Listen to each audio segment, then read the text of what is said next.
남북이 통일되어 우리 국민 모두가 노벨 평화상 받는 그날까지 함께합니다. 이제 만나러 갑니다.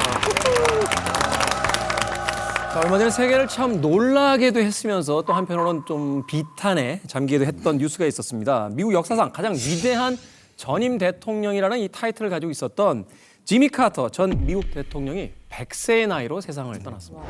지미 카터 전 미국 대통령이 세상을 떠났습니다.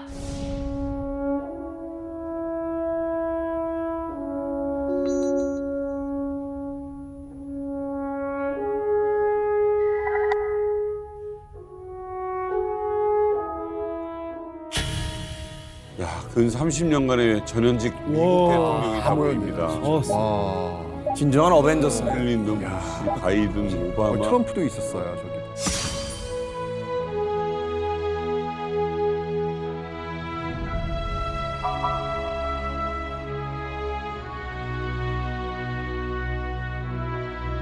대화도 하네요. 제일 사이 안 좋은 두 분이 앉아있어요. 근데 엄청 사이 좋아 보이던데요, 막 얘기할 때는. 우리 입장에선 참 부러운 장면이죠. 그러네요. 맞아요, 맞아요. 포드 대통령. 아니, 포드 아들. 감동이었어요. I'm looking forward to our reunion. We have much to catch up on. Thank you, Mr. President. Welcome home, old friend.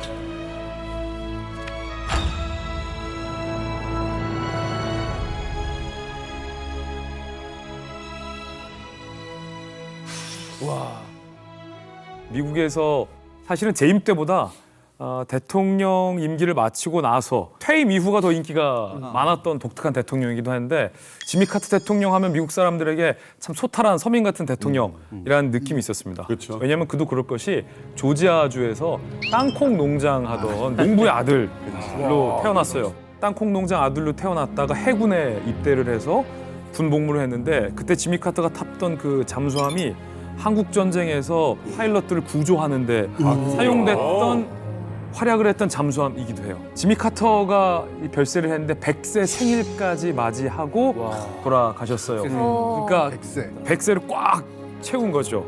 98세부터 치료를 스스로 중단해요. 그래서 인위적인 치료로 생명을 연장하는 것보다는 자연스러운 죽음을 맞겠다. 이것도 미 국민들에게 굉장한 울림을 줬던 그의 죽음이었던 거죠. 많은 분들은 이제 트럼프가 김정은과 두 차례 정상회담도 하고 또 판문점에서 한 번 더 만나고 이래서 한반도에 트럼프가 상당히 뭔가 영향력을 끼친 것처럼 이렇게 알고 계시는데 사실 일찌감치 한반도와 어떻게 보면 애증이 교차하는 이런 인연을 맺었고요.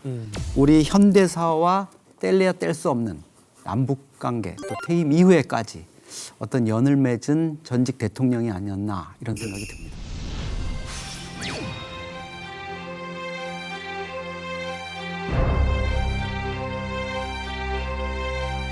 멋있어. 분위기도 참 좋아요. 호남형이죠. 네. 해남형이고. 이거 진짜 웬일이야. 김일성 영화.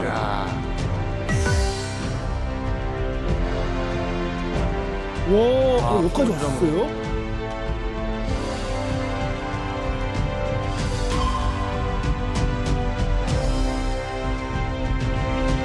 자, 그래서 오늘 특별히 모신 아주 스페셜 게스트가 있습니다. 이분으로 치자면 국사 맛집, 역사 국밥집, 책태상 선생님을 모셨습니다. 반갑습니다. 정말 뭐 책태상 선생님 나오면 오늘 우리가 좀 물어볼 게 많다라는 날이잖아요. 자, 그렇다면 카터 대통령이 세상을 떠났다라는 이야기를 들었을 때 어땠습니까? 네. 아니, 사실 이 지미 카터 같은 경우에는요, 이제 방금 말씀하신 것처럼 우리 한국 현대사에 너무 중요한 역할을 하신 그런 분이에요. 예를 들면은 1979년이었죠. 지미 카터가 우리나라에 방한을 해요. 그래서 그때 대통령이었던 이 박정희 대통령을 만나가지고 뭘 했느냐? 한판 대박 붙습니다. 한판 붙어요. 그리고 또 1994년도였죠. 그때는 정말 이번에 또 북한의 김일성이 또 이 핵개발을 한 과정 속에서 정말 이 한반도가 전쟁 일보 직전까지 가거든요. 그걸 또 와가지고 김일성 만나서 중재해가지고 전쟁을 무마시켰던 엄청난. 그러니까 한국 현대사에서 축이라고 볼 수 있는 이 김일성과 박정희 두 사람을 만났던 유일한 미국 대통령인데 그분이 이제 돌아가셨다는 얘기를 들으니까 또 이렇게 역사의 한 페이지가 들어가고 있구나 이런 생각이 들었습니다.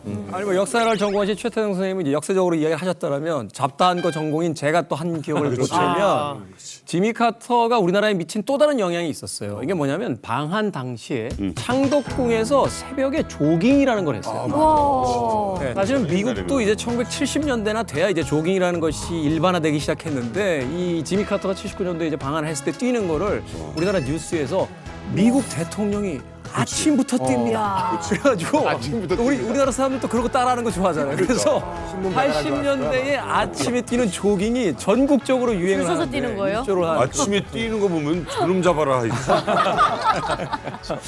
자, 이렇게 한반도에 정말 큰 영향을 주었던 이 지미 카터 전 미국 대통령 이 장례식이요. 2025년 1월에 있었습니다.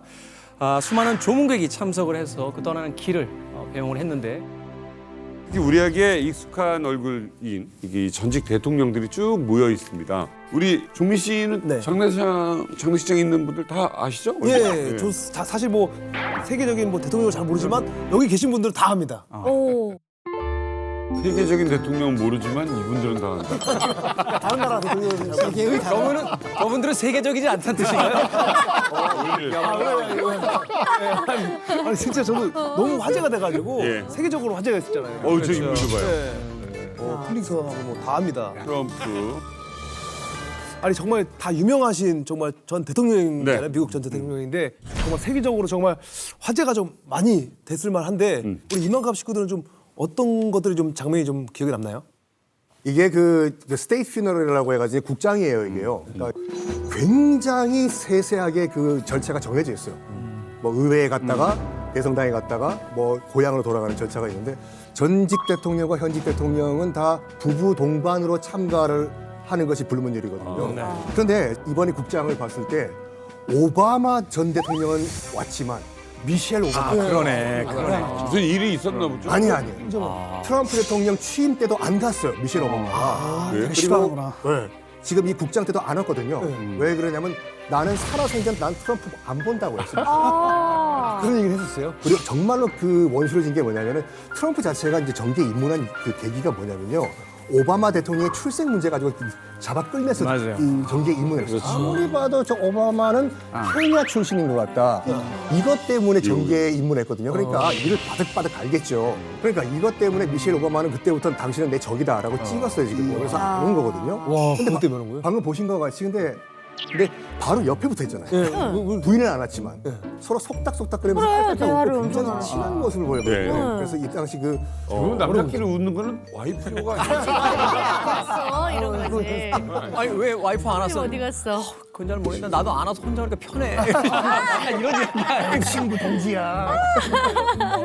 원래 그 트럼프는 카터를 별로 안 좋아했거든요. 안 좋아할 만한 이유가 있는데 그 트럼프는 누구나 다 아는 미국 우선주의자잖아요. 그런데 그 파나마 운하 있죠. 네.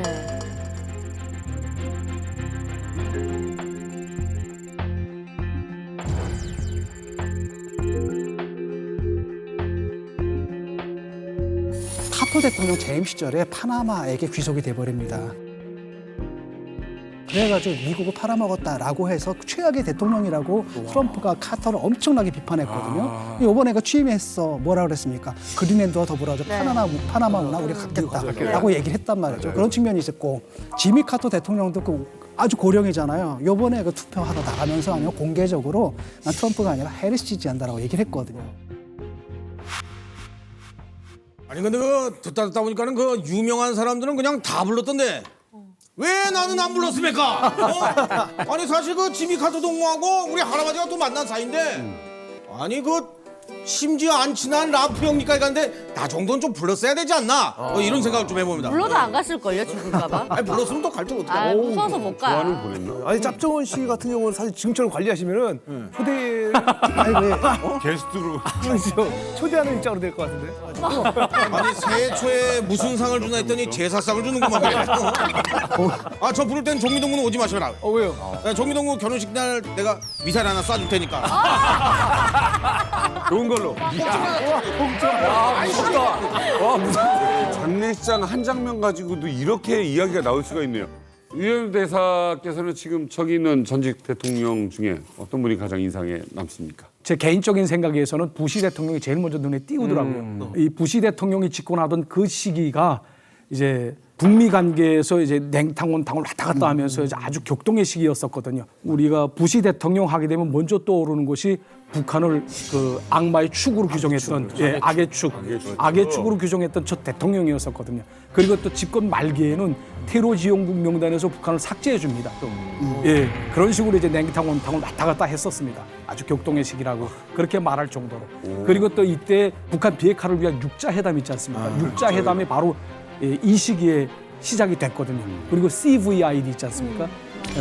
완전하고 검증 가능하며 되돌릴 수 없는 그런 비핵화. 이것이 바로 부시 행정부 때 나온 말입니다. 야, 악의 축이라는 단어 오랜만에 들었다. 그리고 뭐 더 중요한 거는 이제 영변에 원자로 그 바로 옆에 냉각탑이 있지 않았습니까? 네. 그 냉각탑을 폭파하는 쇼를 벌였던 그 시기가 바로 이 시기였어요. 아니 그 폭파쇼라니 그 무슨 얘기를 그렇게 하는 겁니까? 우리 북조선에서는 뭔가를 폭발할 때는 다 진심으로 하는 겁니다. 폭파 한 번 하는데 얼마나 돈이 많이 들어간지 아십니까? 그 폭파하는 돈 다 리오누 대사가 쿠웨이트 대사가 시절에 벌어들인 그 외화벌이로 한 돈으로 다 폭파한 거 아닙니까? 감사합니다 리오누 대사. 덕분입니다. 숨을 좀 쉬고 하셔야지. 숨이 넘어가는 것 같아요. 그러니까 공격할 때는 몰아쳐야 됩니다. 저는 개인적으로 지미 카터의 이 장례식장에 사실은 정치적인 앙숙이자 라이벌이었잖아요. 이 포드 전 대통령의 아들이 돌아가신 아버지를 대신해서 추도사를 하는데 포드 대통령이 이전에 먼저 돌아가셨단 말이에요. 아, 그래요? 그러면 추도사를 자신이 돌아가시기 전에 지미 카터는 생전에 있을 때 미리 준비를 했다는 건데 이게 굉장히 인상적이었습니다. 미리 준비했다? 그렇죠. 이게 이제 제럴드 포드 대통령이 이제 그 카터 바로 전임 대통령이에요. 76년도 대통령 선거 카터와 제럴드 포드 이 대통령 선거가 정말 피 튀기는 난타전이었어요. 상대당이구나. 썩 다른 당이니까. 결국 카터가 이겼잖아요. 카터가 이겨가지고 대통령이 됐는데 시간이 좀 흘러가지고 1981년도가 돼요. 이제 81년도는 이제 그 레이건 대통령 재임 기간이잖아요. 그때 이집트의 사다트 대통령이 사망을 해서 레이건 대통령이 에어포스 1을 내줘요. 전임 대통령들 타고 와서 장례식 갔다 오라고. 카터도 타요. 포드도 타. 잘 있었나? Long time no see. 그런 영어를 썼을까요? 롱타임 로스. 에어포스 1을 타고 두 사람이 가는 길에 열 몇 시간 날아갔을 거 아니에요. 그렇죠. 서먹서먹하던 그 관계가 너 그때 왜 그랬어? 진심이었냐? 하다가 베스트 프렌드가 돼버려. 비행기 안에서. 대박이다. 그럴 수 그때 있지. 내가 미안했다고. 그런 다음에 어떤 약속을 했냐면 누가 먼저 죽을지 모른다 우리 둘 중에. 그러면 먼저 죽으면은 살아있는 사람이 추도사를 해주자라고 약속을 해요. 서로 추도사를 써요. 그러니까 2006년도에 이제 제럴드 포드가 사망을 하거든요. 그때 카터가 직접 가가지고 추도사를 읽어줍니다. 포드도 미리 써놨어요. 내 사랑하는 카터에게. 만약에 내가 먼저 죽으면은 내 가족이 가서 읽어주라고. 멋있다. 이땐 카터가 포드의 추도사를 읽은 거죠. Jerry and I frequently agree that one of the greatest blessings that we had after we left the White House during the last quarter century was the intense personal friendship that bound us together. 옛날 직장 동료들처럼 전인자들끼리. 얼마 전 카터 전 대통령의 장례식장. 이게 포드 대통령의 아들입니다.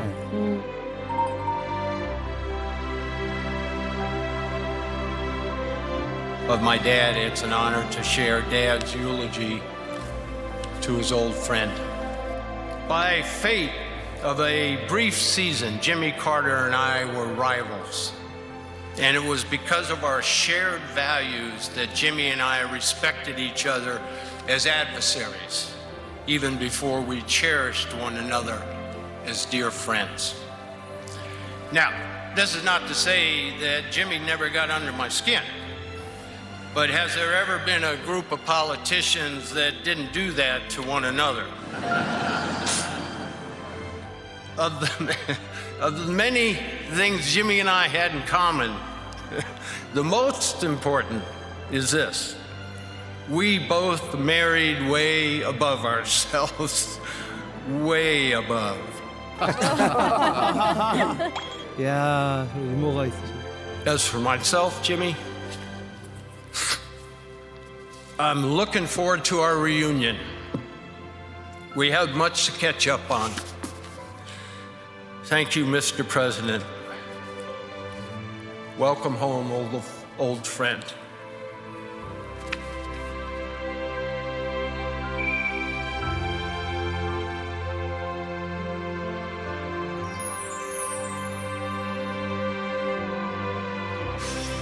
감동이네요.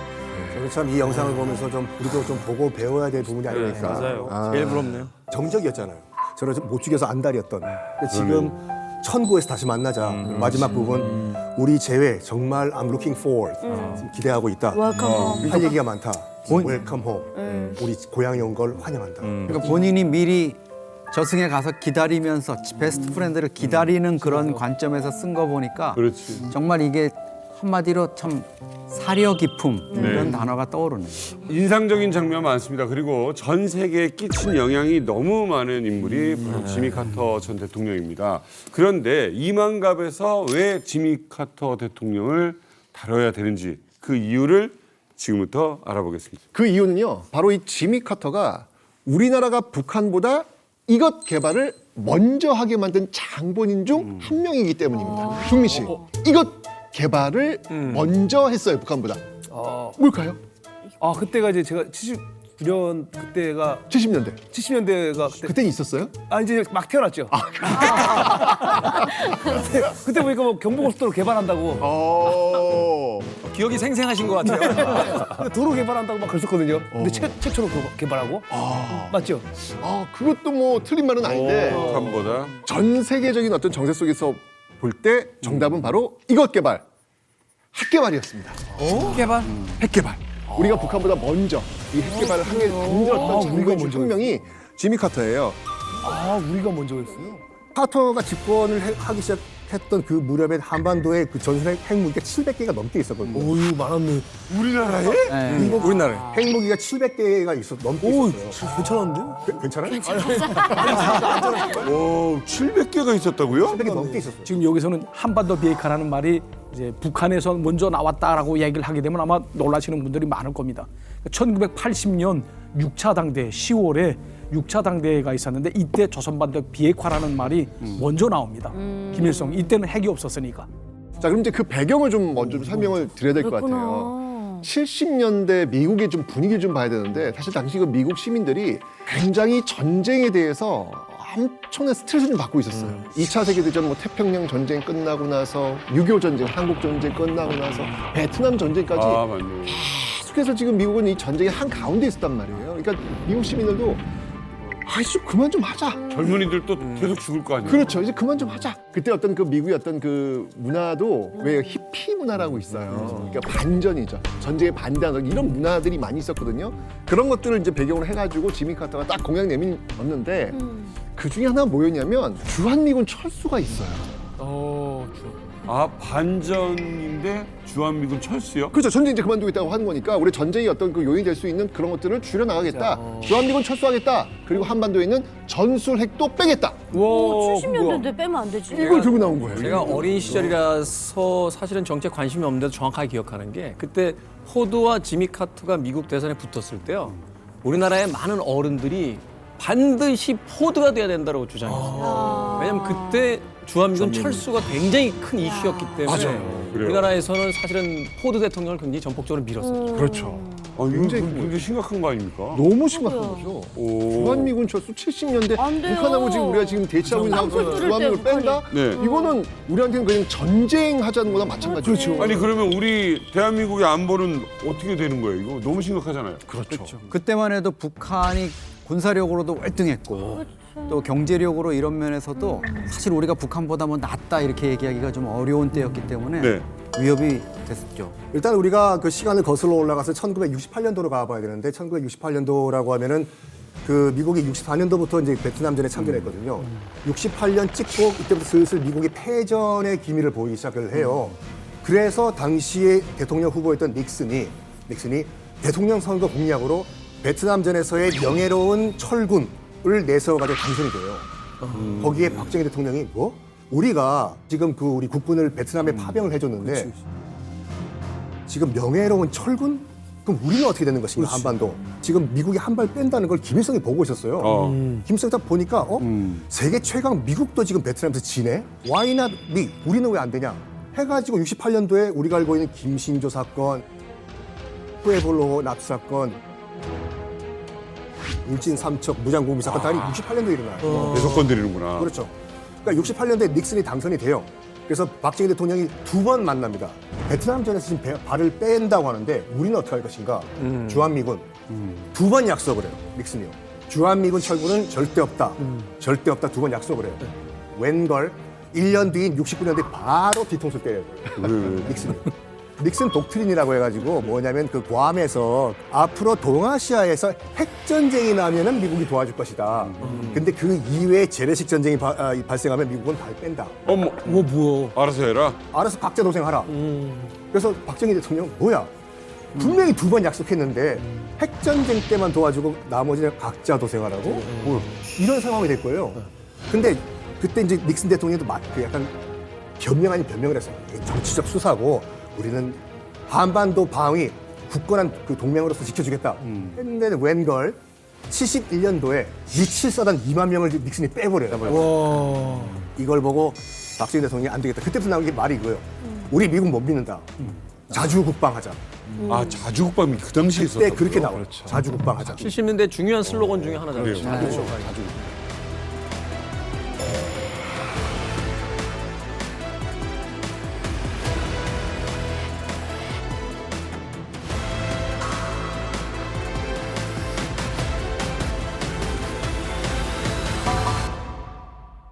그런데 이제 카터가 등장한 다음에 무슨 말 하냐면 아예 주한미군을 싹 다 빼버린다는 얘기예요. 그리고 전술 핵무기도 빼버리겠다. 그 당시에는 또 북한도 국력이 셀 때였잖아요. 그렇죠. 닉슨은 명함도 못 내밀 정도로 카터는 아예 지상군을 싹 다 빼버리고 핵무기도 다 빼버리겠다. 이야. 대한민국 알아서 하라.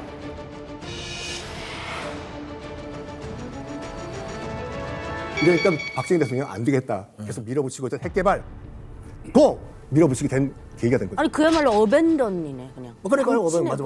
자, 그런데 닉슨에 이어서 이제 카터까지도 주한미군 철수를 이제 주장하게 됩니다. 그러다 보니까 당시 이제 대통령이었던 이제 박정희 전 대통령 입장에서는 그럼 우리도 핵을 만들겠다. 우리 자체 핵을 갖겠다라는 명분을 갖게 되는 그런 어떤 사건이 됐던 거죠.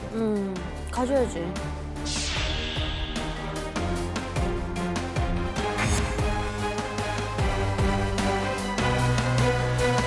궁금한 게 이거야. 그 당시에 우리 뭐 새마을 운동하고 저 그때 기억나는 게 뭐 논 그 똑바로 돼 있는 것도 없어가지고 그거 일자로 피자하고 있었고 양수기 만들고 무슨 자동 펌프 있을 때인데 우리가 무슨 핵무기를 어떻게 만들어? 누가 있어야 될 거 아니에요? 국내에는 이 핵과학자들이 없었습니다. 하지만 그때 당시에도 이른바 이제 서울대학교를 나와서 해외로 유학 간 우리나라의 어떤 과학 석학들이 있었어요.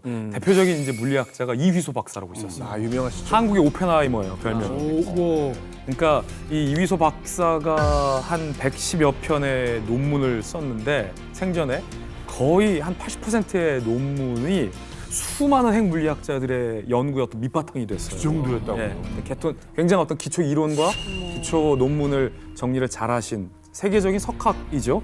박정희 전 대통령이 당시에 핵 개발을 하려면 이휘소 박사가 필요한 거예요. 결과적으로 보면 박정희 정권의 러브콜을 이휘소 박사가 결론적으로 거절해요. 핵 개발 러브콜에 응하지 않는데 이휘소 박사가 갑자기 돌연 미국 고속도로에서 가족들을 태운 채 차를 운전하고 가다가 당시의 어떤 과학 감정 기록을 보면 55마일 규정 속도로 이휘소 박사가 가고 있었는데 갑자기 맞은편에서 큰 대형 트레일러가 타이어가 펑 펑크나더니 중앙 가드레일 있잖아요. 그거를 타고 넘어와서 이휘소 박사의 차량을 덮쳤는데 운전석에 탔던 이휘소 박사만 사망을 하고 가족들은 경미한 부상으로 살아남았어요. 그래서 그때 당시에 이휘소 박사의 죽음에 굉장히 의문을 제기하는 목소리가 사실은 그 뒤로 수십 년간 이어져 왔거든요. 그걸 각색한 소설이 김진명 씨가 쓴 무궁화 꽃이 피었습니다라는 소설이에요. 소설에서는 김진명 씨가 이걸 어떻게 각색하냐면 핵 개발의 눈치를 챈 미국의 헌터리 같은 정보 요원들이 사고를 가장한 계획적인 암살을 고속도로에서 이휘소 박사를 향해서 했다라고 소설이 돼 있어서 안 그래도 의문이 제기돼 온 터에 데이트를 친 무궁화꽃이 피었습니다를 보고 사람들이 맞잖아. 이휘소 암살했잖아.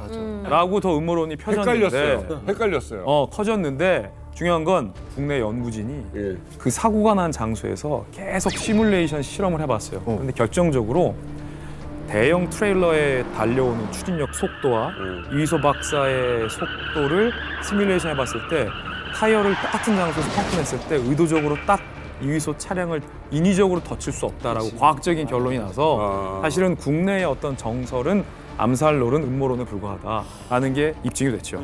근데 지금 그 쓰신 그 소설가 분께서 이제 미국 고속도로 시스템 잘 이해를 못 하세요. 그러니까 우리 같이 경부고속도로 같이 바로 중앙 분리대가 있고 바로 상하행선이 있는 게 아니라 상행선과 하행선 사이에 잔디밭이 굉장히 넓어요, 이게요. 탐사팀에서 시뮬레이션 한 게 그거거든요. 반대편에서 트레일러가 펑크가 나요. 펑크가 난 다음에 이 넓은 잔디밭을 질주해가지고 달려오는 상대편 차의 운전석을 딱 맞추는 확률? 정말로 우연의 일치고 이게 아마 FBI고 CIA 할아버지가 와도 정확한 이 계산이 안 된다고 해요. 그렇게 아직 미국의 정보력을 모르는 것 같아요. 그럴 수 있어요. 그럴 수 있어. 그럼에도 불구하고 소문은 좀 있었던 것 같아요. 그러다 보니까 어떤 게 있었냐면 당시에 이제 자연 지진이 있었거든요. 홍성에서 5.2, 진도 5.2. 맞아요. 우리나라 같으면은 사실 5.2는 굉장히 큰 지진이잖아요. 많이 무너졌어요. 그다음에 그게 또 한 번이 있었거든요. 그래서 그때마다 이제 소문이 나도는 게 핵실험 우리 했어. 또 이런 식의 또 음모론이 나돌았죠. 과학자 한 명에 대한 음모론은 뭐 그렇게 이해를 할 수 있겠습니다만 이제 저는 상식적으로 잘 납득이 안 가는 게 뭐냐면 1970년대면 우리나라 군대의 개인 화기조차도 우리가 자체 생산이 이렇게 용이하지가 않았던 시절이에요. 맞아요. 네, 뭐 이렇게 생각을 하던 시절인데 그런데 핵 개발을 한다? 이게 가능한 일이었습니까? 사실은 이제 그냥 이거는 그냥 소망이죠, 희망이죠, 꿈이죠. 그러니까 내부적으로는 사실은 불가능한 일이었고요. 이때 외부적으로 이걸 도와주겠다는 나라가 있었습니다. 그 한 나라가 바로 프랑스예요. 프랑스요? 프랑스가요? 갑자기 프랑스 등장합니다. 왜 갑자기 프랑스요? 프랑스도 미국하고 굉장히 이 핵 개발 때문에 으르렁 하고 있는 상황이었어요. 그때 그 드골 대통령이 뭐라고 얘기하냐면 미국이 파리를 위해서 뉴욕을 포기할 수 있을까? 라는 이야기를 하는 유명한 말이? 네. 만약에 미국 사람들이 우리 파리를 구하기 위해서 자신의 뉴욕을 버릴 수 있겠냐는 거예요. 그건 불가능하다는 얘기잖아요. 미국이 아무리 핵 우산을 씌워준다고 해도 결정적 순간에는 안 도와줄 수 있는 거 아니냐. 우리가 생존하기 위해서는 우리가 스스로 방어해야 된다. 핵무기 우리도 만들겠다라고 이야기를 하는 거예요. 그래서 만들었죠. 결국은 성공을 해요. 이걸 이제 박정희 대통령이 본 거예요. 뭐야 그럼 프랑스한테 도움 한번 요청해 볼까? 프랑스가 오케이를 해줍니다. 오케이를 해준 거예요. 핵개발 성공했을까요? 오, 이거는 충분히 될 것 같은데요? 자, 그런데 여기에 다시 이제 미국이 개입해서.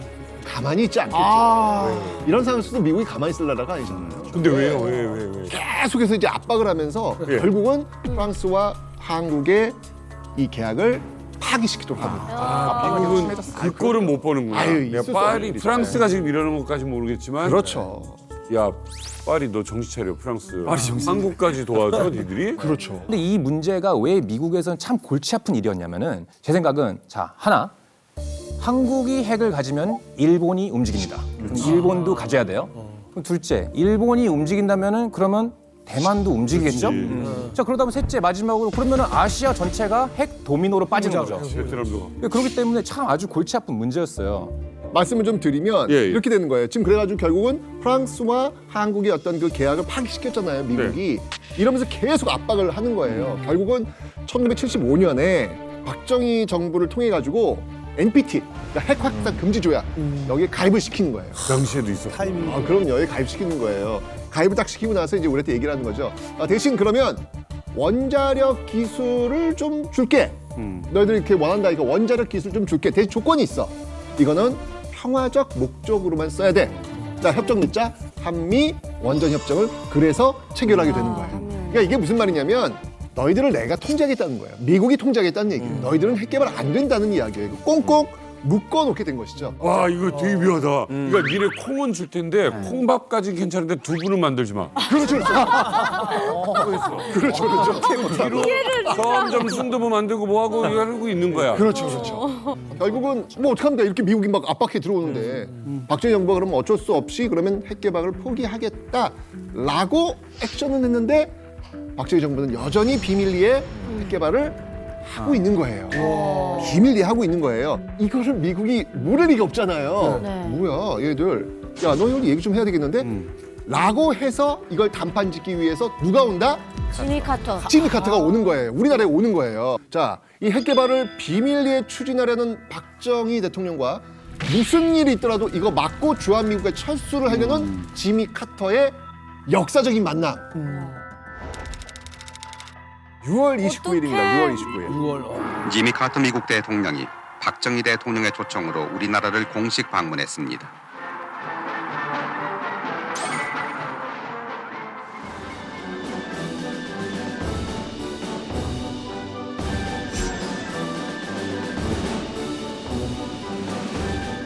그때도 벌써 하면 멋있네요, 거리가.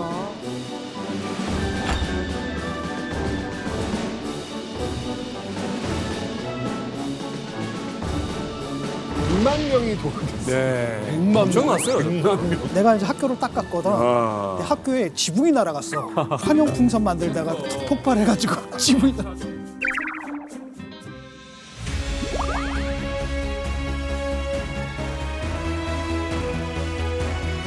청와대 영빈관에서 카터 대통령 내외분을 위한 리셉션과 만찬이 베풀어졌다.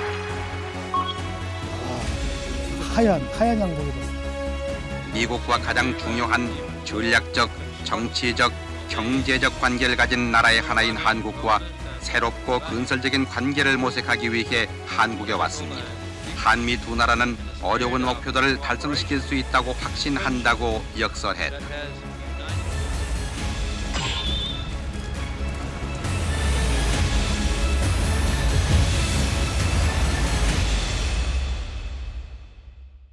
어. 1979년도. 일단 저 때 뭐 박정희 대통령이나 우리 정부의 최대 목표는 어떻게 해서든지 카터의 환심을 사자. 그래서 좀 마음을 누그러뜨리자 이거였어요. 야, 그랬구나.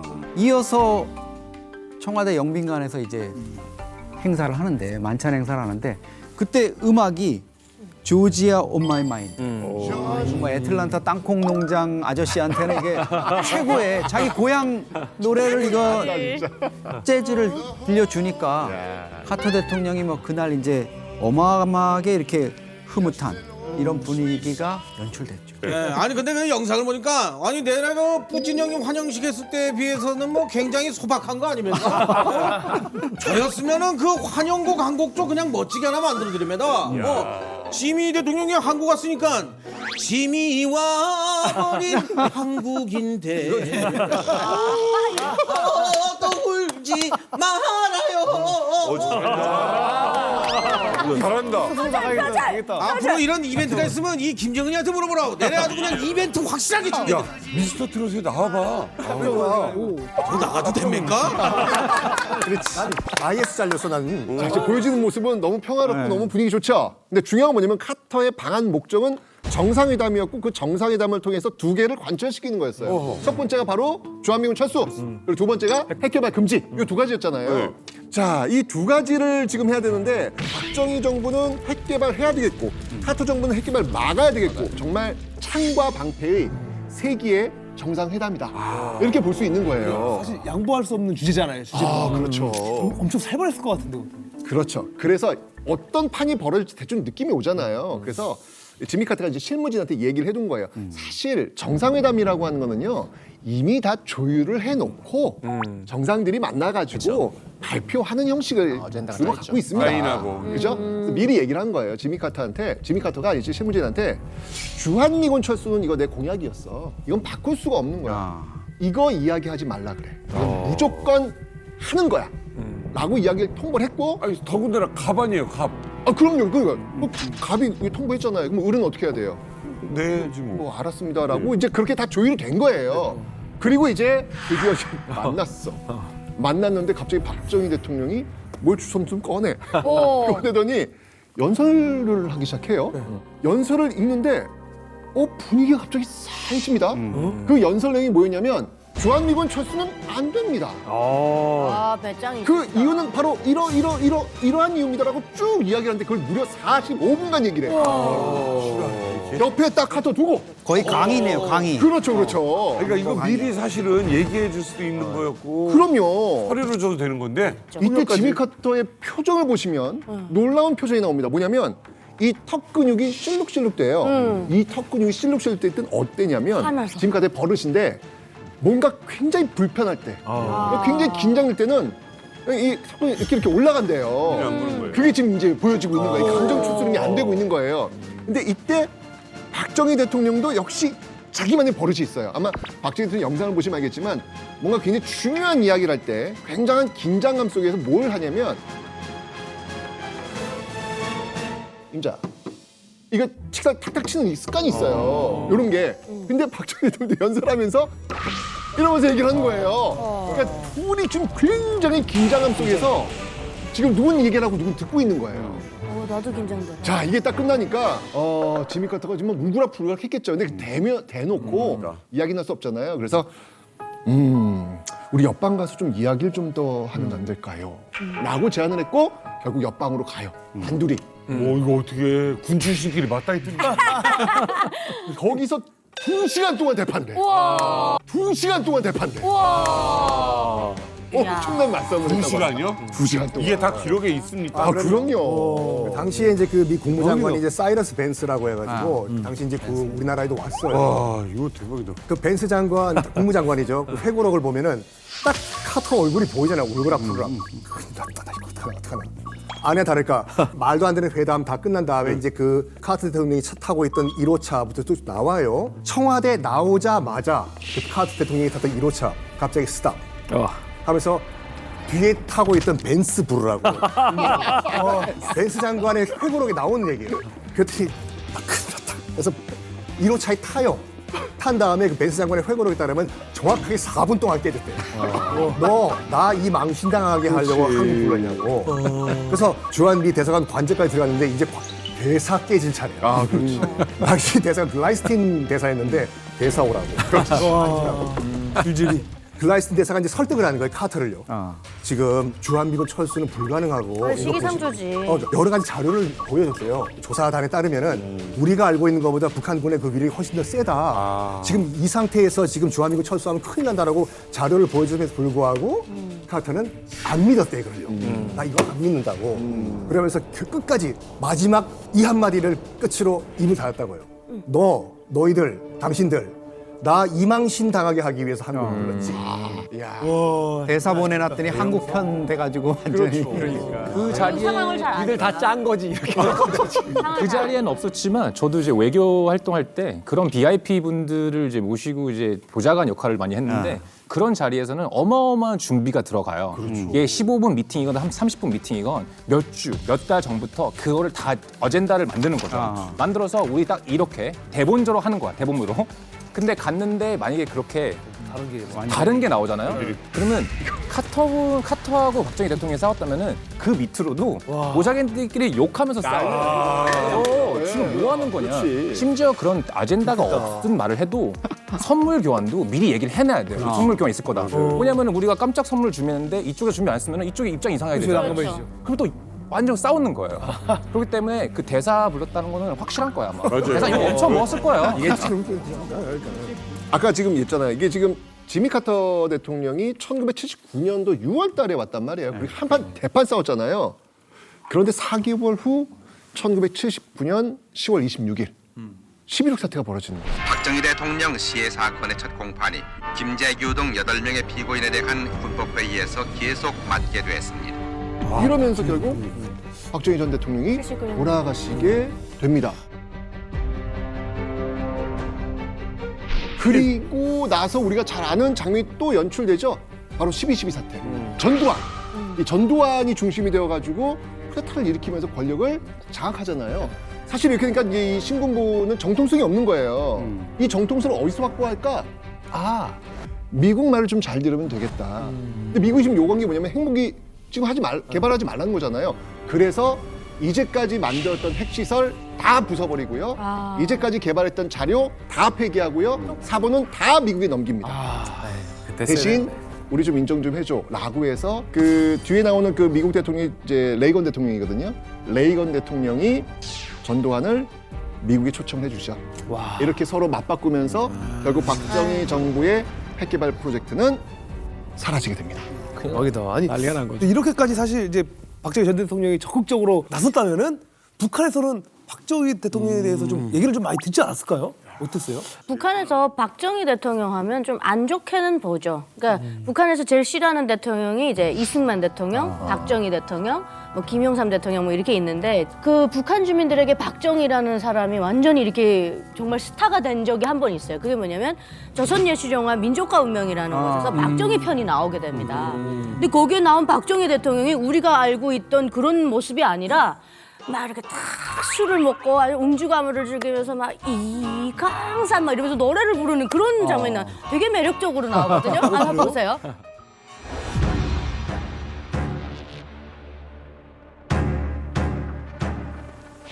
이 더러운 배신자야. 나름 비슷해요. 이 정도면 비슷한 거 아니에요? 이 정도면 정말 대히트를 쳤죠. 이거 안 본 사람이 없어요. 홍콩 배우.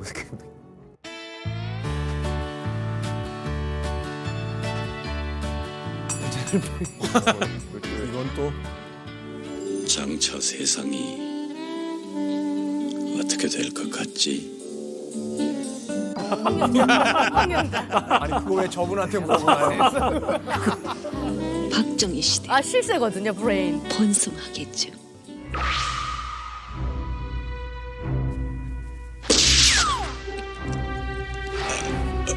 더 짓거려라.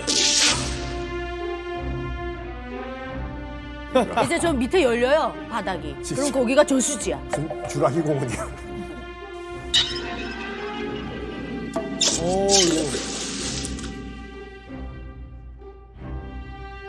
이게 이제 11.6 당시 사건을 묘사한 내용입니다.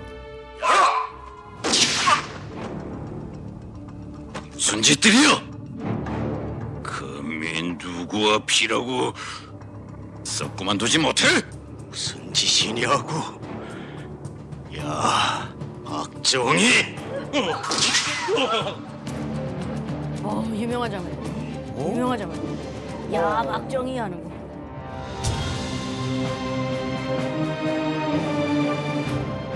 이분이 북한에서 나름 그역 전문이시군요. 네. 이 연기를 하려고 배우가 이빨을 다 뽑았대요. 다 뽑고 이제 틀니를 이렇게 다 그 북한 안에서 그렇게 소문나 있습니다. 그래서 다 역시 빼고 열정적이다. 그리고 이제 저기에서 저 영화에서 저희에게 좀 큰 충격을 줬던 건 김재규거든요. 김재규가 저때 딱 야 박정희 하면 쏘고 하 하면서 혓바닥을 이렇게 쭉 빼요.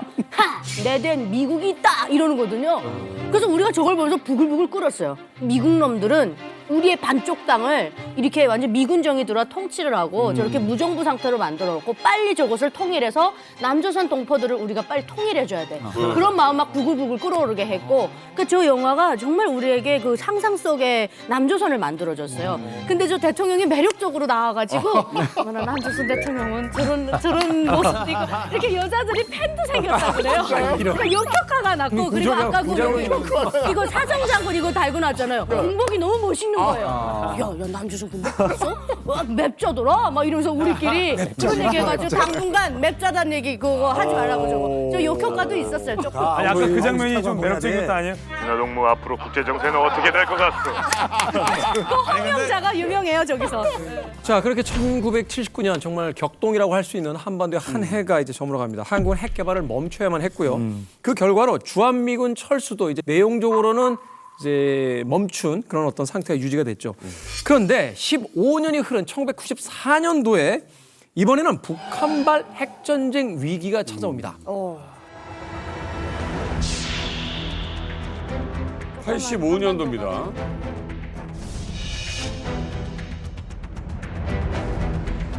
MBT에 가입을 했어요, 또. 와.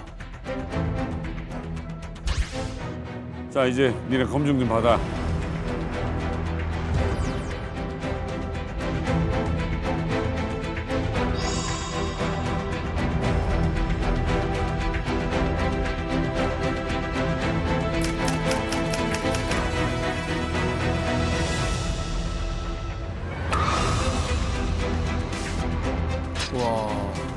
철저하게 위장했구나.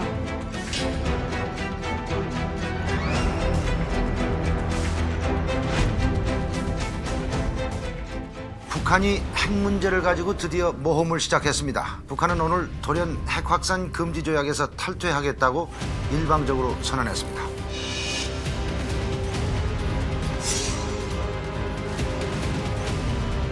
아, 이게 일단 준비됐다 이거야. 지금부터 깊이 발표한다. 지금까지 우리 원자와 관련하여 취해진 이번의 모든 부당한 처리들을 무죄로 인정하며 우리는 그모 후궁의 그 어떤 규정이나 결정에도 구속되지 않을 것이다. 진짜 약속 그렇게 안 지켜. 아. 우리 특수지휘 하에서 받아오던 정보의 영속정보에 대한 수사를 더 이상 지금처럼 할 수 없게 되었다는 것을 선언한다. 프라이 집단이야. 굶어 죽더라도 우리는 핵을 갖겠다. 네. 그때 당시에 가입했다가 NPT를 탈퇴한 유일한 국가 북한이었어요. 전 세계의 NPT 가입 국가 중에서 가입했다가 탈퇴한 사람 없었어요. 안 가입한 국가는 있었어도. 그만큼 그때 당시에 이 북한의 NPT 탈퇴를 북한발 1차 핵 사태라고 이 외교안보사에서는 평가를 하거든요. 그때 분위기는 야, 북한이 NPT도 탈퇴하면 뭐야? 핵전쟁 일으킬 수 있겠다라는 긴장감이 한반도를 감싸고 있었던 시점이 바로 그때였습니다. 근데 지금 그때 상황을 좀 보셔야 되는데 왜냐하면 이제 91년도 같은 경우에는 그 소련이 갑자기 어느 순간 망했어요. 그 동구권 국가들도 다 이제 무너지기 시작하고 결정적으로 92년도에 중국과 우리가 수교를 그때 북한이 굉장히 배신감 느꼈다고 말씀하시죠. 그래서 92년도에 또 우리가 또 베트남과 수교를 해요. 베트남은 어떤 나라입니까? 진짜 북한이 베트남전을 함께 수행을 했던 혈맹이잖아요. 우리랑은 또 전쟁을 했고. 우리랑 전쟁을 했고 그 베트남이 우리와 손을 잡아버려요. 결정적으로 이제 소련이 붕괴된 다음에 이제 러시아라는 나라가 또 새로 생기면서 옐친이라는 술 굉장히 좋아하는 대통령이 집권을 하는데 이 양반이 그러니까 농담이 아니라 러시아라는 나라를 구석기 시대로 돌려버려요. 진짜로. 나라가 경제가 폭망을 해버려요. 그러니까 북한 입장에서 봤을 때는 더 이상 어떻게 손을 벌릴 나라가 없는 거예요. 우리가 할 수 있는 일은 무엇인가? 각자 도생이다. 살아남기 위해서는 어쩔 수 없이 NPT 탈퇴하자가 된 거죠. 근데 북한의 일반 주민들은 NPT가 뭔지 그때 잘 몰랐어요. 그래서 근데 뭘 탈퇴하긴 한 것 같아. 왜냐면 뭔가 분위기가 심상치 않아요. 뭔지 모르는데. 그래서 일반 주민들은 이거 뭔가 지금 장군님 하는 말이 지금 심상치 않거든요. 뭐라고 하냐면 뭐 미국이 자기네들은 뭘 가지면서 우리는 못 가지게 한대요. 그래서 우리가 이제 우주 정복을 해야 돼서 로켓을 쏴야 되는데 그 로켓을 못 쏘게 한대. 그래서 우리나라가 과학기술의 새 시대를 열겠다는데 지네들이 왜 자꾸 못하게 하냐. 그래서 부글부글했죠. 군부대 폭풍, 막 무슨 의뢰 이런 명령들이 떨어질 때가 있어요. 이게 말하면 우리나라 말은 진돗개 이런 건데 떨어졌어요. 장군님의 둘이 뭉쳐서 전쟁을 할 건데 그래서 뭘 해야 되냐면 우리는 그때 어렸어요. 제가 유치원 때인데 등하간지 치는 거부터 방공호에 들어갈 때 어떻게 들어가야 되는지 그리고 이제 유치원에서 공부를 하다가도 하고 돌아가요. 그럼 책가방에다 다 집어넣고 들고서 나가서 방공호에 들어가는 거예요. 들어가서 막 7시간씩 그 안에서 지키고 있고 물도 먹지 말래 뭐도 먹지 말래 한 번 들어가면 이렇게 탁 막거든요. 입구를. 그런 훈련을 자강도는 엄청나게 했어요. 그다음에 소년병들 막 중학생 이런 애들은 탄피직으로 들어간다고 막 지하에 다 들어가고 자강도는 그야말로 다른 지역은 모르겠습니다. 근데 자강도는 그때 당시 전쟁 나는 줄 알고 우리 비상식량도 구하러 다니고 막 그랬어요. 윤아 씨가 얘기한 게 그 당시에 북한이 단순히 NPT 탈퇴를 한 게 아니라 NPT 탈퇴를 하면서 김정일이 최고사령관 명령으로 그 준전시 상태를 선포했어요. 맞아요. 그래서 그때 이제 거의 전쟁에 준하는 상황으로 긴장 국면으로 이제 몰아간 거예요. 일부러 그런 거죠? 네. 그 당시 저희 아버지가 허위사령부에서 김일성을 호위하던 그 1호위부에서 군복무를 했었거든요. 근데 이제 대체로 1호위부 사람들은 이 김일성과 같이 동행을 해야 되니까 사복을 많이 입습니다. 그쵸, 그쵸. 그러니까 넥타이를 많이 매거든요. 근데 이때 당시가 준전 상태가 아닙니까? 네. 저희 아버지 그때 하시는 말씀을 기억하게 되면 김종일이가 허위사령관한테 전화가 내려왔대요. 전화하면서 아니 니들 지금 사회적 분위기 자체가 지금 막 준전인 상태로 들끓고 있고 또 평양시 안에서도 지금 땅구 소리가 우렁우렁 나면서 지금 계속 분위기를 고조시키는데 사복을 입고 뺀질뺀질하게 지금 이렇게 돌아다닌다고. 그러니까 당장 분위기에 맞게끔 전투복으로 다 갈아입혀라 해서 저희 아버지 그 부대가 100% 다 이 전투복으로 다 갈아입었다고 합니다. 그래서 이제 입고 계속 동행을 하는데 김일성이 보니까 사복 입었던 애들이 다 지금 군복을 입고 있잖아요. 하다 나니까 너희들 군복을 왜 입고 있니? 라고 물어봐서 자기들이 이거 최고사령관 명령으로 지금 이렇게 됐습니다. 준전 상태로 지금 군복을 입었습니다. 라고 하니까 그래 뭐 최고사령관 명령이니까 그거 따라야지. 뭐 이러더라고. 예, 그렇게 얘기를 하더라고요. 그렇게 북한이 NPT를 탈퇴하면서 준전시 상황까지 선포됐고 한반도의 긴장감은 극에 달하는데 이 발언까지 더해집니다. 들어보시죠. 무슨 발언이죠? 93년 3월입니다.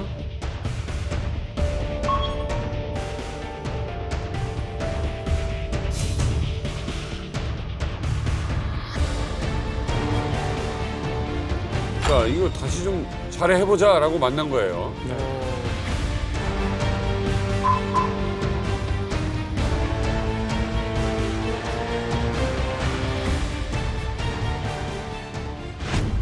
그런데 한 가닥 기대를 걸었던 남북 접촉은 끝내 결렬되고 말았습니다. 북한 측은 전쟁에는 전쟁으로 대답할 것이며 전쟁이 나면은 서울은 불바다가 될 것이라는 협박성 발언만을 남기고 사라졌습니다. 심사숙고해야 된다. 여기서 서울이 멀지 않습니다.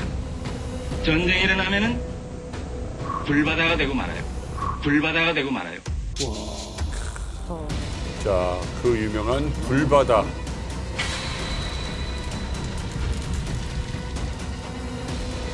아니 지금 성 선생도 아마 살아나기 어려울 게. 아니 가만 그걸 말이라고 합니까? 그렇기 때문에 아니 이에 대해서 그럼 우리가 가만히 있을 것 같아요? 글쎄 이렇게 여기에 대해서 아니 좀 심사숙고를 해야 된다. 전쟁 선언하는 겁니까? 그쪽에서 전쟁 선언을 했다는 거예요. 말은 왜 듣지 않고 무슨 아니 뭘 절고 있어? 뭐 전쟁은? 우리가 전쟁 선언을 했다 오히려. 뭐 외교적 수사가 아니라 거의 뭐 협박이죠.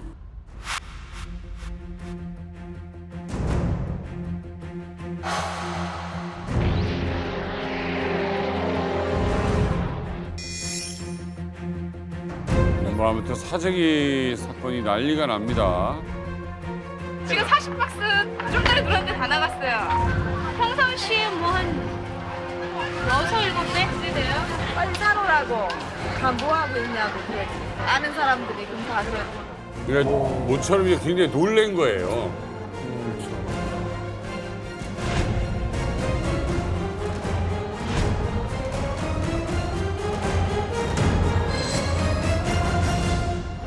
정말 생생히 기억이 납니다. 그 충격적인 발언이었죠. 서울 불바다. 서울 불바다가 됩니다.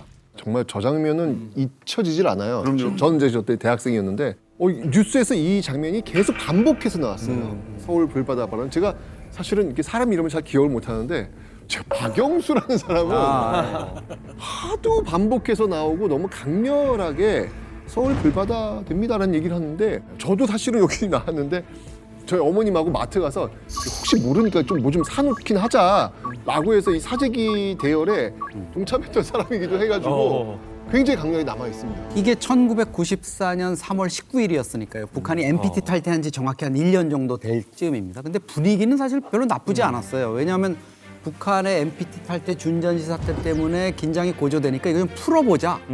그래가지고 특사교환하자. 특사교환이라는 게 결국은 뭐 어떤 전권을 가진 사람들이 상대방을 방문해가지고 뭔가 좀 풀어보자는 대화를 하기 위한 실무 접촉이었거든요. 그럼요. 근데 이제 북한의 조평통 부국장 박영수 조금 전에 보신 양반이 이제 여기서 서울이 멀지 않습니다. 서울이 불바다가 밀고 정말 제가 그 발언보다 더 심했던 건 바로 앞에 앉아있는 우리 남측의 송영대 차관, 우리 측 수석 대표한테 송 선생도 살아남지 못할 거요. 이거는 대화에서 의도적으로 판을 깨는 상황이 아니면 이렇게 얘기를 할 수가 없거든요. 맞아요. 판문점 회담을 할 때는 서로 서울과 평양에서 그 회담 장면을 보기 위해서 카메라 중계로 상대방의 실시간 전송을 해주게 돼 있습니다. 주관하는 쪽. 예. 그러니까 이제 그 장면을 북한 평양에서도 김일성, 김정일이 앉아서 보고 있을 거 아닙니까? 그렇기 때문에 북한 대표단은 일부러 자기가 받은 이제 그 훈령이 있을 거예요. 이번 회담을 어떻게 보면 판을 깨라든가. 그러니까 자기가 할 수 있는 최고의 발언으로 평양을 향해서 사실은 샤우팅을 하는 거죠. 나 지금 이렇게 파이팅하고 있습니다. 수령님 봐주십시오 하고 극단적인 발언을 쏟아내요. 이 지시가 없어가지고는 자기 마음대로 발을 못 깨거든요. 그래요? 아무 말이나 발을 못 합니다. 나가기 전에 발언 원고라는 걸 하나하나 다 작성을 해가지고 간부들 다 수표를 받아서 그 발언 원고대로만 딱 발언을 해야 돼요. 저게 북한이 굉장히 영악하고 영리하게 의도된 발언이었다는 게 두 분 지적이시잖아요. 저도 굉장히 공감하는 게 박영수가 그때 당시에 서울 불바다 발언할 때 자세히 보면 한쪽에 원고를 살짝 들고 있어요. 그러면서 제스처도 굉장히 그 전까지 쓰지 않았던 이렇게 상대방의 손가락질을 하며 라는 정확한 오더를 북한 상부에서 받고서 일부러 국제사회를 경악으로 몰고 가서 북한이 나중에 원하는 걸 받아내려는 굉장히 의도된 도발이라는 게 이 사실은 그 이후의 분석입니다. 근데 그 당시 상황이 생각하는 것보다 굉장히 심각했어요. 미국은 정말 전쟁까지 고려를 했거든요. 그래요? 94년도는 제가 이제 미국에 있었을 때인데, 그러니까 국내에 있을 때보다 국외에 있을 때 상황이 더 심각하게 외국인들이 바라보는 거예요. 그렇죠. 맞죠, 그렇죠. 그때 어떤 얘기가 나왔냐면 evacuation이라는 단어가 나왔어요. 미국 방송에서 소개. 주한미군 병사들은 어차피 전쟁이 터지면 싸워야 되기 때문에 있고, 주한미군 장병들의 가족들은 일본 오키나와로 빠져라. 소개령이 내려진 거예요. 그걸 봤을 때 당시 미국에 있던 사람들 입장에서 봤을 때는 한반도에서 진짜 전쟁이 일어나는구나, 이 기정사실이구나, 심각하구나라고 느꼈어요. 미국 군 문화에서 농담으로 이런 말이 있어요. 우리나라에게 위협을 주는 게 있다면은 그것을 폭발을 하고 질문은 나중에 물어보겠다. 그런 문제가 그런 농담이 있는데 그런 농담이 있는데 이때 당시에 대통령이 빌 클린턴이었어요. 그래서 빌 클린턴은 이게 참 이게 거슬리고 생각을 해야 되는데 긴 고민 끝에 이렇게 생각했죠. 그러면은 영변에 있는 핵 시설만 우리가 타격을 하자. 우리가 미사일을 쏘서 그것만 타격을 하자. 근데 그 판단이 어떻게 나왔냐면은 1990년도에 우리가 미국이 걸프전 때 이라크 군 시설만 정밀하게 타격한 점이 있어요. 그래서 그것 때문에 약간 어떻게 보면은 자신감이 있어서 우리 저번에도 성공을 했으니까 이번에도 성공할 수 있지 않을까. 그렇게 해서 어느 한 보도에 따르면은 크루즈 미사일하고 F-127 전투기로 해서 폭격을 합시다. 이 계획이 올라갔다고 보도가 있었습니다. 맞아요. 나중에 그때 당시 미국 행정부에서 만약에 전면전 상황을 가정해서 모의 시뮬레이션을 돌려봤는데 그때 결과가 충격적이었어요. 정밀 타격하고 만약 전면전으로 발발한다면 90일 이내에 주한미군 5만 2천 명, 한국군 49만 명이 죽거나 다치는 결과로 시뮬레이션이 나왔습니다. 만약 여기에 민간인까지 포함하면 100만 명의 사망자가 예상됐던 상황이기 때문에 클린턴 행정부가 하고 싶어도 혹시 이게 전면전으로 한반도에서 전쟁이 확산될 경우에는 100만 명의 목숨이랑 맞바꿔야 하는 선택인 거죠. 그러니까 그때 사실 그 북한 폭파 계획을 미국이 세웠지만 그게 뭐 지금처럼 서지컬 스트라이크라 그래가지고 막 완전히 그냥 무너뜨리는 이런 게 아니라 핵시설만을 하는 프리벤터티브 어택이라 그래가지고 예방적 폭격. 그러니까 이 핵 개발을 미리 막기 위해서 그 핵단지만 드러내보자 이런 거였던 이런 상황이에요. 좀 눈여겨봐야 될 것은 그때 당시의 시대적 맥락입니다. 그때 1989년도부터 시작해서 이제 동유럽 사회주의 나라들이 하나하나 몽땅 다 쓰러져 나가거든요. 그쵸. 그때 중국도 굉장히 약했거든요. 자기네 개혁 개방을 추진한다고 하면서 뭐 중국식 사회주의 뭐 이런 식으로 해서 지금 나갈 때거든요. 그러니까 94년에 솔직히 말하게 되면 94년에 때렸어야 돼. 맞아요. 쳤어야 돼. 때렸어야 돼. 맞아요. 쳤어야 돼. 그때 때렸으면 우리 어떻게 해요? 아니 당시에 보수 정부도 가능하지 않다고 판단한 거예요. 김영삼 대통령이 거의 울고불고 하다시피 클린턴한테 하지 말아달라고 부탁을 했던 거고, 문제는 뭐냐면은 뭐 지금 생각하면 우리는 그렇게 간단하게 생각하잖아요. 이게 탁한 북한은 아마 치지 못했을 것이다 하는 건 가정이고, 그런데 만약에 정말 전면전이 일어난다라고 했을 경우에는 좀 끔찍한 거죠. 끔찍하지. 우리가 이기더라도 이건 계속 그냥 부딪히다 보면 국지전이라도 일어나고 이건 위험한 상황이 되는 거예요. 정말 위험한 상황인데 오늘 우리가 만나는 이 사람, 바로 지미 카터가 여기서 다시 등장을 합니다. 다시 또 돌아와네요. 다시 등장합니다. 네, 다시 등장합니다. 이 1994년 6월 1일 날 이게 지금 이제 미국에서 이제 폭격 이런 계획들을 지금 짜고 결국 지금 전쟁 그림까지도 지금 그려진 상황이잖아요. 이때 지미 카터가 그 대통령 클린턴한테 전화를 해가지고 너무 이 상황이 급박하게 돌아가는데 이 문제를 좀 내가 한번 해결해 보고 싶다라고 의사를 표현해요. 근데 아시겠지만 이미 이만큼 굴러간 상황 속에서 갑자기 뭐 평화적인 어떤 이야기를 한다? 이건 사실 클린턴 입장에서 좀 부담스러운 거거든요. 왜냐하면 계획이 다 어그러질 수 있는 상황이잖아요. 그래서 이건 좀 아닌 것 같은데 라고 있었는데 그때 부통령, 엘고 부통령이 중재를 좀 해요. 그러면 지미 카터를 미국 대표가 아니라 개인 자격으로 한번 들어갈 수 있도록 하는 건 열어줍시다라고 이야기를 하는 거예요. 개인 자격으로. 그래가지고 결국은 지미 카터가 자기 부인하고 드디어 정말 또 한번 역사적인 만남, 김일성과의 만남을 위해서 북한에 들어가게 됩니다. 여기에 등장한다고요? 네. 아니 이 난리통에 그렇죠. 이 팽팽한 상황에 아내와 함께 들어오죠.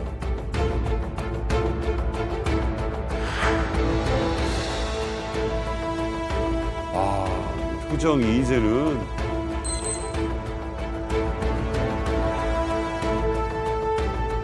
유명 장면이죠. 이 배 타고 있는 장면이잖아요. 유람선을 탔어요. 네. 대동강 유람선을 타고 이제 부부 동반으로 회담을 합니다.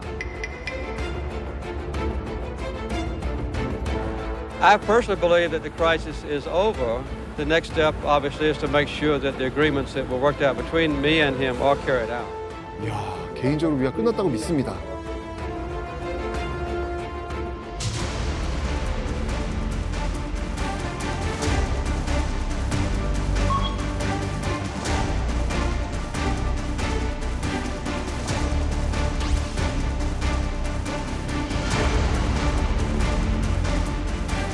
이 장면도 엄청난 장면이죠. 협상가네요. 협상가 진짜. 이때 판문점을 통해서 오가는 거 가지고도 백악관하고 상당히 카터가 이제 줄다리기를 합니다.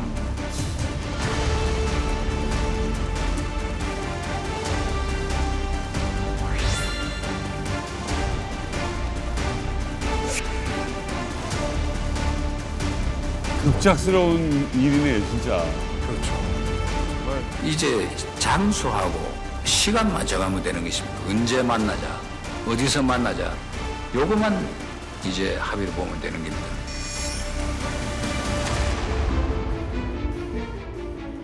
와, 그 전쟁의 위기에서 갑자기 분위기가 바뀌어버리는 거예요, 지금. 이 영상을 보니까 그 우리가 얼마나 이 카터 동지를 굉장히 중요하게 반겼는지 그걸 알 수 있습니다. 이 카터 동지가 그 대동강을 유람선을 탈 때 그 밑에 바닥에 우리 잠수부들을 곳곳에 다 배치해서 의전을 할 정도로 예. 굉장히 중요하게 생각해요. 진짜? 깝종을 씨 말이 맞습니다. 그러니까 그때 당시 저희 아버지도 여기에 같이 동원이 돼서 아무래도 김일성이 경호를 맡았댔으니까 여기에 동원됐었는데 저희 아버지 하시는 말씀이 이제 대동강 그 유람선을 타고 갈 때 지미 카터하고 김일성하고 서로 회담을 하지 않습니까? 이 위에서. 그때 이게 잠수부로 되어 있는 경호원들이 100% 다 밑에 물 밑으로 들어가서 같이 따라다닌대요. 그래서 왜 그러냐 물어보니까 뭐 어떤 나쁜 놈들이 이제 수중 폭발을 하기 위해서 폭탄을 장착시킬 수도 있기 때문에 이 물 밑까지도 100% 경호를 한다고 하더라고요. 그런데 이때 일단 지미 카터는 이미 퇴임하고 13년이 지난 후잖아요. 근데 왜 하필 지미 카터가 해결사로 간 거예요? 북한 사람들의 기억 속에서 지미 카터는 주한미군 철수 공약과 아주 밀접하게 연관이 돼 있습니다. 아, 맞네. 비록 자해 재임기에 공약을 갖다 실현시키지는 못했지만 그럼에도 불구하고 끝까지 주한미군 철수 이걸 갖다 신념으로 갖고 있었거든요. 그러니까 북한에서 볼 때는 굉장히 믿을 만한 사람이었던 거죠. 그래서 제가 알고 있기로는 북한 측에서 그 카터 대통령 측에다가 특사로 와달라고 요청을 했다라고 하더라고요. 그래서 원래 퇴임하셨던 분이 다시 나라를 위해서 일하는 것도 놀란 일이지만 사실 그때 당시 대통령을 봤을 때 빌 클린턴이 대통령이었다라는 거에 대해서 생각하면은 그렇게 또 놀란 일은 아니에요. 왜냐하면 이제 역사적으로 클린턴은 항상 이 미국을 위해서 열심히 일했던 이런 사람들을 퇴임하셔도 다시 불러오는 경우가 몇 번 있었거든요. 그래서 카터는 왜 불러왔냐? 미 해군 잠수대 장교였어요. 근데 그 아무 잠수대도 아니고 원자로를 공부하는 리서치하는 거기서 리크루팅을 돼서 거기서 열심히 했던 학공자였죠. 대단한 거예요. 그래요? 그래서 그 자리에서 오니까 북한 입장에서도 야 그냥 정치인이 와가지고 일부러 쇼 때문에 얘기하는 게 아니고 야 이 사람은 진짜 뭔가 있네. 배경이 대화가 되네. 그러니까 아무리 미국과 이렇게 사이가 있어도 북한이 좀 더 얘기를 같이 할 수 있지 않았을까라고 생각합니다. 결과적으로 보면은 굉장히 잘한 거 아니에요? 이게 전쟁이 날 수도 있는데 카터 덕분에 분위기는 풀어지는 거잖아요. 그렇죠. 결과적으로는 이 김일성이 카터의 요구대로 핵 동결을 받아들였지만 이걸 그냥 공짜로 해줄 북한이 아니잖아요. 네네. 북한 김일성이 이 속마음을 꺼내듭니다. 바라던 걸 꺼내든 거죠. 경수로 좀 지어줘. 이거예요. 그래서 경수로 건설을 지원받으면 저전력 에너지 문제도 해결할 수 있고 핵을 개발하면서도 아니야 이거 에너지 개발용 경수로야 의심도 피할 수 있다라는 보관을 갖고 까만 마음을 내비친 거죠. 경수로 좀 지어줘. 카터가 그걸 오케이 한 거죠. 이 1994년은 정말 이게 롤러코스터였던 것 같아요. 3월에 불바다 발언. 여기서 서울이 멀지 않습니다. 전쟁이 일어나면은 불바다가 되고 말아요. 아니 지금 성 선생도 아마 살아나기 어려울 게. 아니 다만 그걸 말이라고 합니까? 그리고 6월 타격 준비 완료. 근데 갑자기 6월에 지미 카터가 들어가가지고 이 위기는 끝난 것 같습니다. 라고 이야기를 하면서 이게 도대체 어떻게 되는 거지? 라는 상황이 벌어졌는데 이때 지미 카터가 또 한 번 놀라운 이야기를 하게 됩니다. 7월에 바로 그 다음 달이 되겠네. 그러니까 정상회담을 제안을 하는 거예요. 남북 정상회담을. 이때 이제 이 김영삼 정부에서 조건을 수락하겠다. 라고 하면서 단 한 번도 없었던 남북 간 정상회담이 합의를 보게 되는 거예요. 그게 바로 7월 25일이었습니다. 이렇게 해서 쭉쭉 가나 본다 했는데 갑자기 그 정상회담 한 2주, 약 2주 남겨둔 7월 8일 날 김일성이 사망을 해요. 하필. 김일성이 사망을 해요. 하필. 전체 당원들과 인민들에게 고함. 위대한 수령 김일성 동지께서 극병으로 서거하셨다는 것을 가장 비통한 심정으로 온 나라 전체 인민들에게 알린다.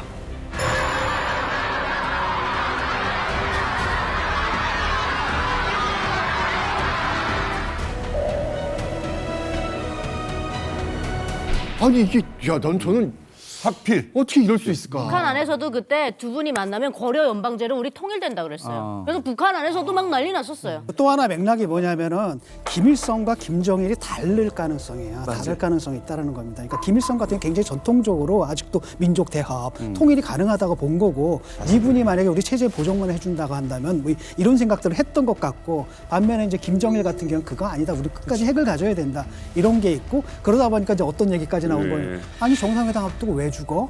음모론이 김정일이 그러니까 거기서 이제 이런 음모론이 나오는 거죠.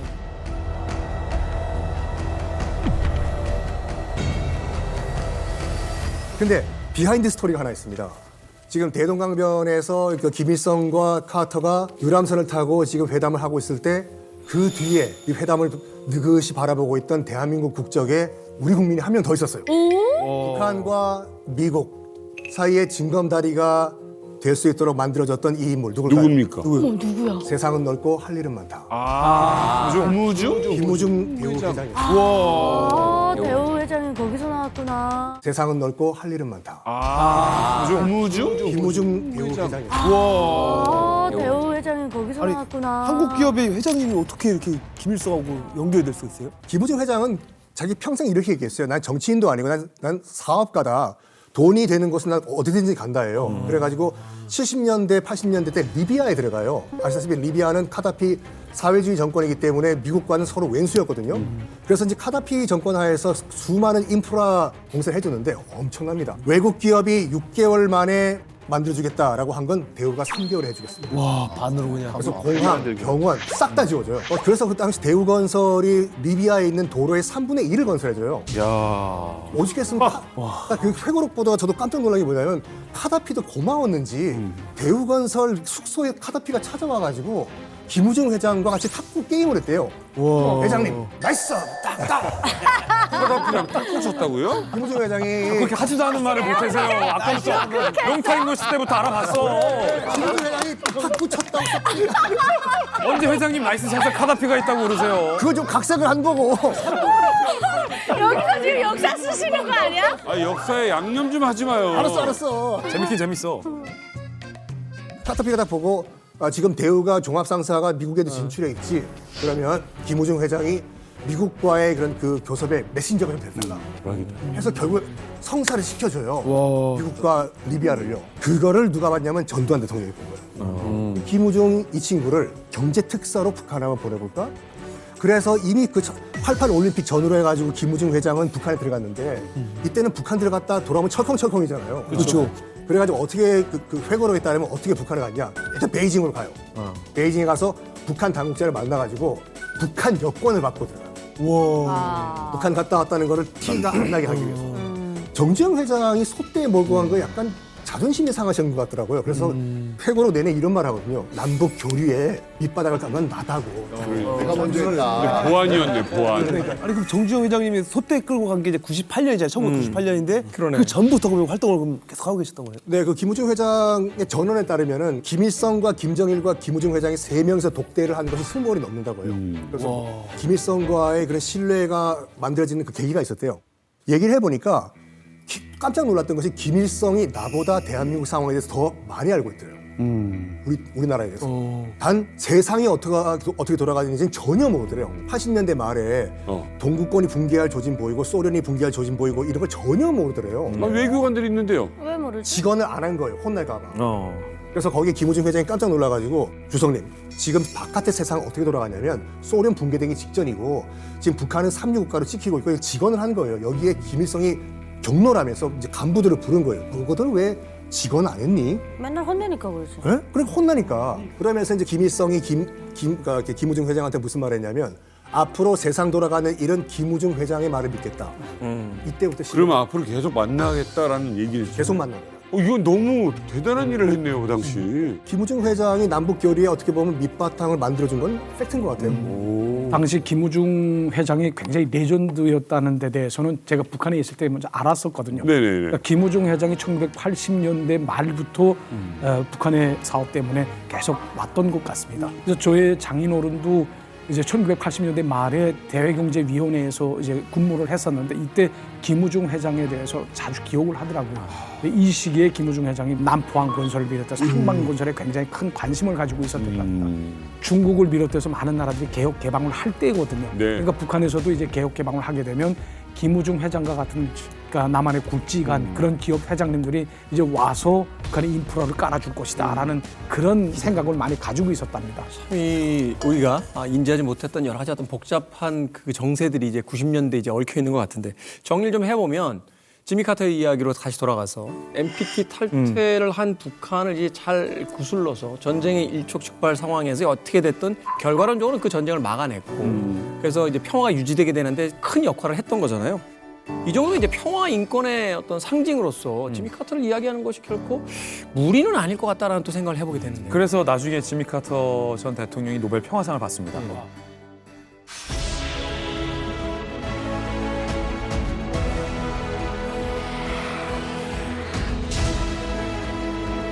Former President Jimmy Carter is now a Nobel Peace Prize laureate. Mr. Carter received the honor this morning in Oslo, Norway.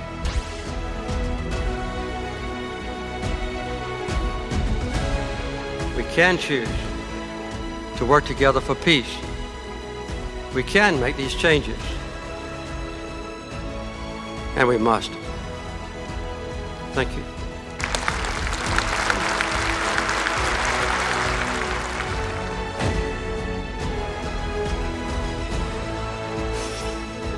그러니까 2002년에 노벨 평화상을 받는데 물론 이거 했다고 노벨 평화상 바로 받는 건 아니에요.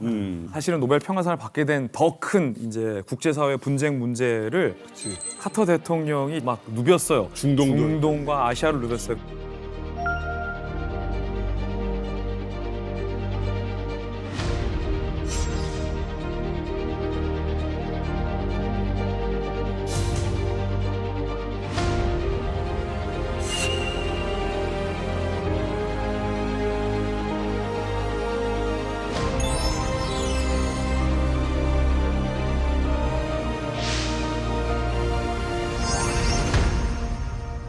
와, 진짜 대단하시다. 북한과 관련해서 카터가 또 해결한 게 있어요. 뭐예요? 2010년도에 북한에 미국인이 억류됐어요.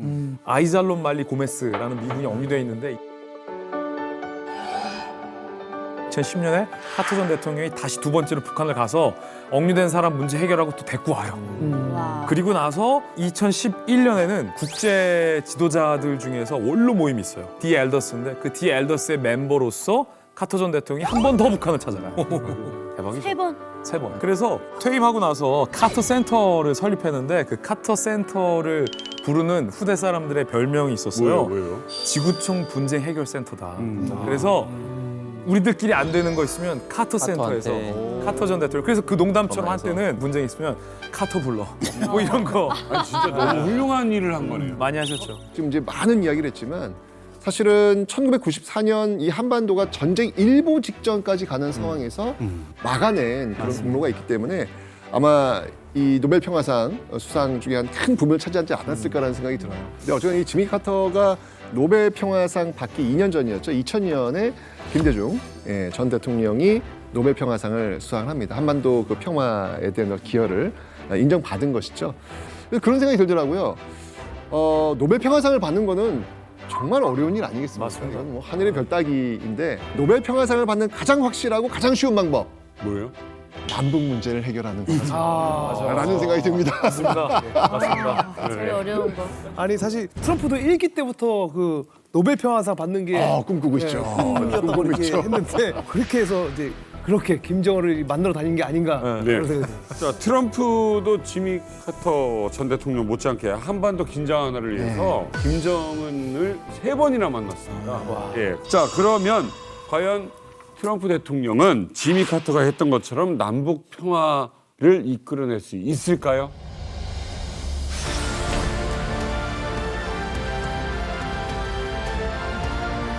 He wrote me beautiful letters, and they're great letters.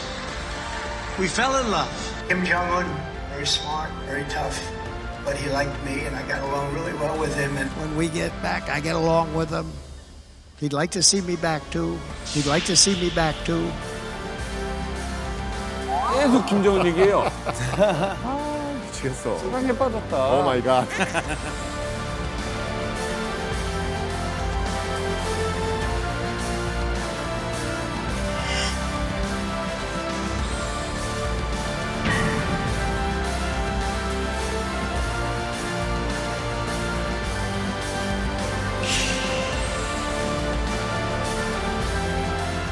North Korea turned out to be good. I was very friendly with him. He liked me. I liked him. I think he'll be happy to see him coming back. Now he is a nuclear power. We will have relations with North Korea and with Kim Jong-un. I got along with him very well, as you know. I think I stopped the war. I got along very well. North Korea, Kim Jong-un. Kim Jong-un. North Korea, Kim Jong-un. Kim Jong-un. I mean, I'm going to tell you about the Nobel Peace Prize.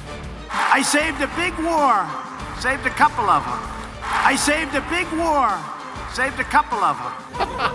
뭘 막았어요? 몇 개를 막았어? 막는 게 뭐 있어? 표정 봐. That's very nice, thank you. That's very nice. Nobel.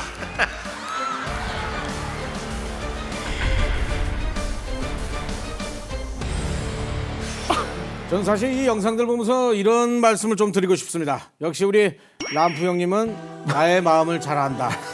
이렇게 좀 말씀을 드리고 싶은 게, 자, 언제 뭐야? 언제 바뀌었어? 뭐야? 자, 언제 뭐야? 언제 바뀌었어? 뭐야? 어우, 결정적인. 앞으로의 4년도 뉴클리어 파워 이 김정은이와 돈독하게 지냈으면 좋겠습니다. Make 북조선 great again. 영어가. 이야. X 6개 있는 T를 처음 봤잖아. X 6개라지. 김정은도 사실은 생각해보세요. 전 세계에서 북한의 목줄을 쥐고 있는 국제 제재를 풀어줄 수 있는 단 한 사람을 뽑자면 트럼프 한 사람밖에 없는 거예요. 그러네. 김정은은 오매불망 트럼프만 기다리고 있는 상황이죠. 그러니까 6X라지 T까지 입고 오잖아요. 저는 김정은 마음을 짭정을 잘 대변했다고 봐요. 근데 그 증거들이 지금 북한에서 나오고 있습니다. 북한이 김정은의 이 현지 시찰 뉴스를 보도하고 있는데 어디를 최근에 갔냐면 핵물질 생산 기지와 핵무기 연구소를 김정은이 방문한 모습을 계속 보도하고 있어요. 심지어 최근 북한 영변 핵시설의 원자로와 실험 경수로가 활발하게 가동 중인 정황도 위성 사진으로 포착이 됐는데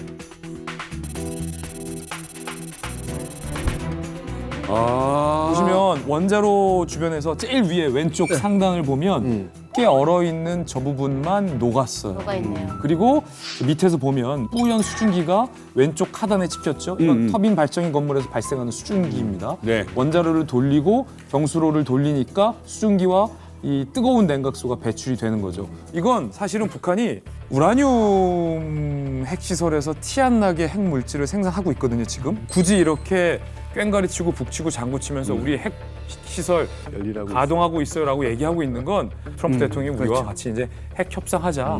지난번에 어디까지 얘기했더라? 우리가 그때 강선 물어봤을 때 내가 답 못했는데 강선에 대해서도 우리가 동결할 수 있어. 제재만 풀어주면 영변의 강선까지 오케이. 근데 아까 우리 노벨 평화상 얘기를 했잖아요. 네. 근데 특히 남북 문제와 관련된 사람들의 업적을 보면 기준이 굉장히 올라가고 있습니다. 이제는 카터 때처럼 핵 동결했다고 노벨 평화상 못 받습니다. 트럼프는 근데 뭐 사든 어쩌든 어떻게 다 할 거는 같아요. 나는 어마어마한 게 있어요. 노벨 평화상 플러스 트럼프가 일기 때 공언한 게 뭐냐면은 뭐예요? 미국의 그 사우스 다코타주에 가면 마운트 러시모어라고 해서 미국의 4대 대통령 큰 얼굴을 바위를 만든 데가 있거든요. 거기 자기 얼굴인데요? 링컨, 뭐 워싱턴 등등 5번째 얼굴 자기 방. 와. 진짜야? 진짜 얘기했어요, 뭘. 그냥 딴 산에다 하면 안 돼요? 아니 다른 산은 지금 이름 바꾸고 있죠. 지금 멕시코 걸프도 지금 미국의 걸프로 바꿨고, 네? 알라스카에 있는 산도 맥킨리로 바꿨잖아요.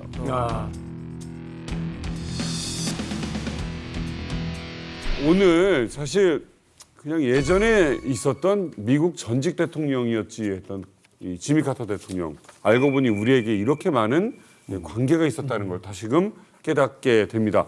지미 카터 대통령에게 어떤 곡을 궁금하다. 이 곡을 골라봤어요. 뮤지컬에 담겨져 있던 음악인데 Sand in the Clowns라는 곡이에요. 어떤 내용이냐면 서커스에서 막 이렇게 줄을 타고 막 공놀이를 이렇게 저글링을 하다가 실수를 하잖아요. 그러면 무대가 엉망이 돼요.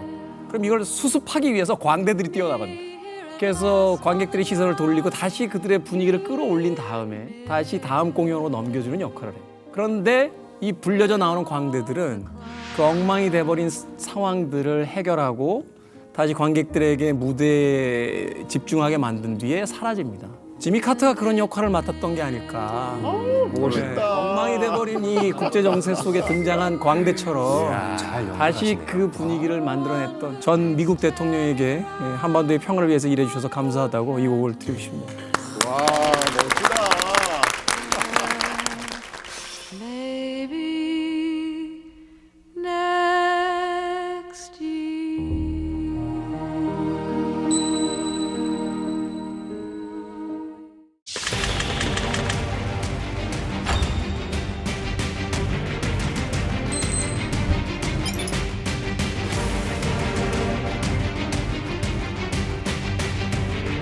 It's an amazing title of a book.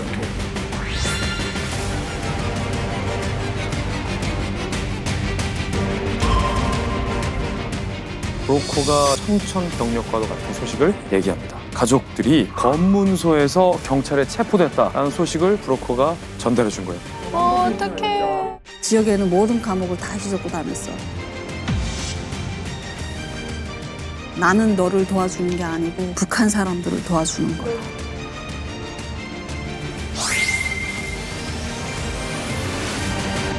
즐거운 next channel.